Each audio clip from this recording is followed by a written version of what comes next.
All right, let's talk about something that gets a grip on us more than almost anything else: anger. But we're not going to treat it like just some random feeling. No. Think of it as a force, one that's secretly running the show, controlling our peace, our health, even our relationships. So today, we start the work of taking that control back. I love this quote because it just gets right to the heart of the matter, doesn't it? We trick ourselves into thinking our anger is a weapon we're pointing at someone else. But the harsh truth, we're the one drinking the poison. It's a self-inflicted wound, and we are always the first victim. And believe me, the cost is ridiculously high. Anger is an absolute thief. It robs you of your energy, leaving you totally drained. It puts cracks in the most important relationships in your life. On a physical level, it sends your blood pressure through the roof and just floods your system with stress. And mentally, it's like a blindfold. It makes you say and do things that, as soon as that fire cools down, leave you with this heavy, sinking feeling of regret. So, the big question is, how do we break this cycle? Well, it all starts with one single, foundational idea that will completely change the game for you. Your anger is not an automatic reflex. It's a choice.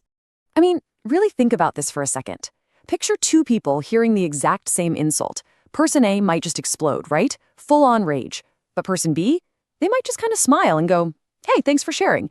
The insult was identical. The event itself was neutral, just words hanging in the air.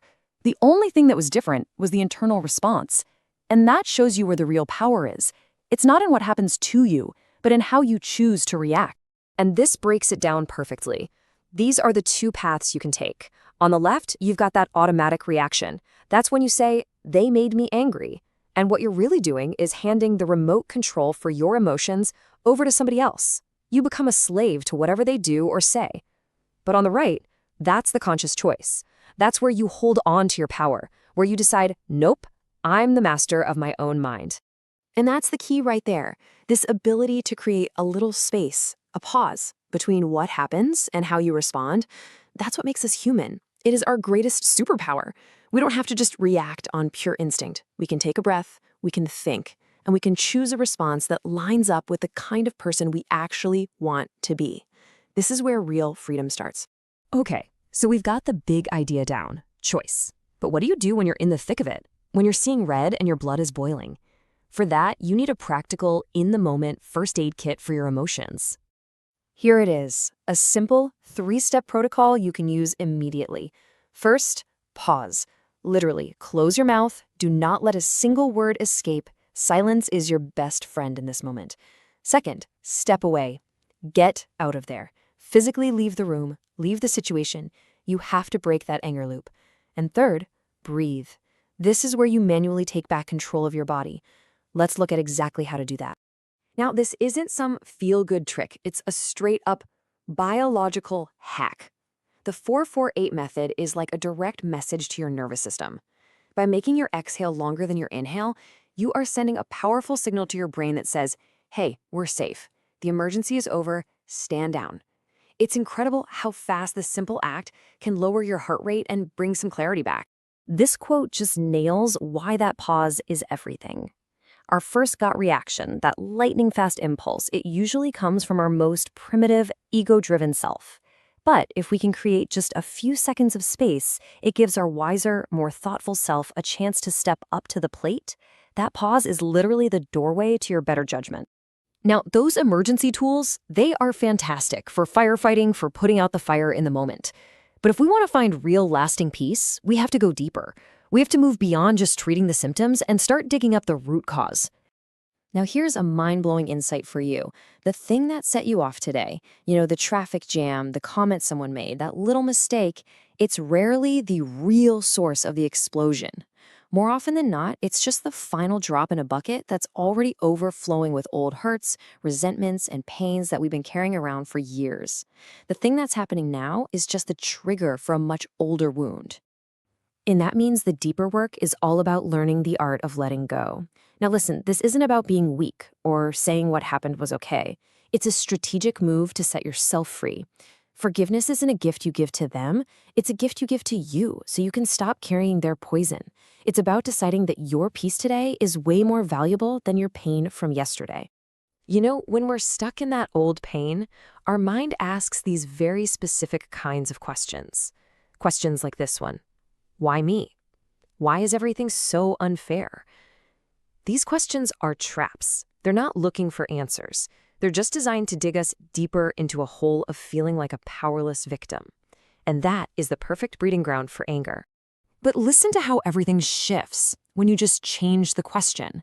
A solution-focused mind asks something totally different. It asks, okay, what can I learn here? What's my next move? See the difference? These questions take your power back.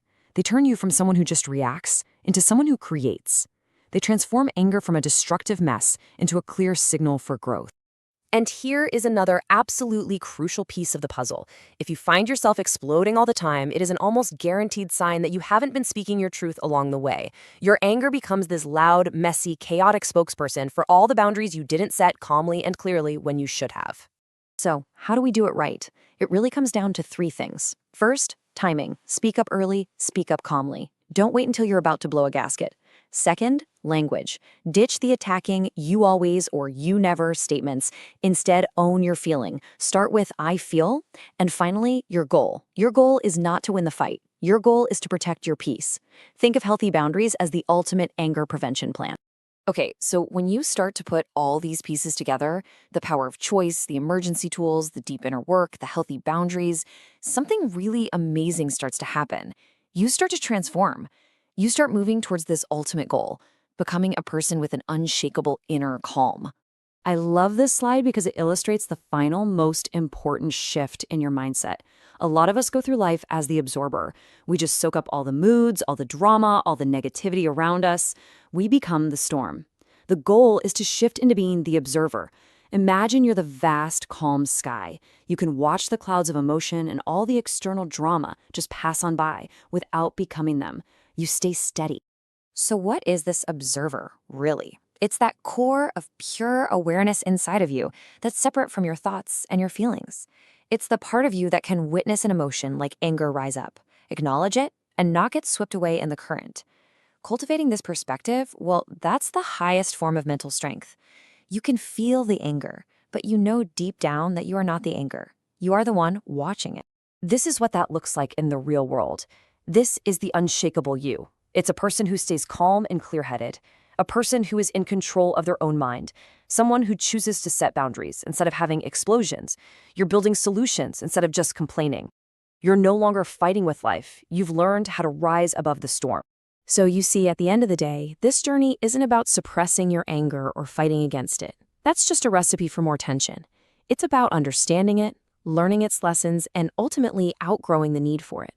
It's about evolving into a version of yourself that operates from a place of deep peace and strength. So the only real question left is, who will you choose to be?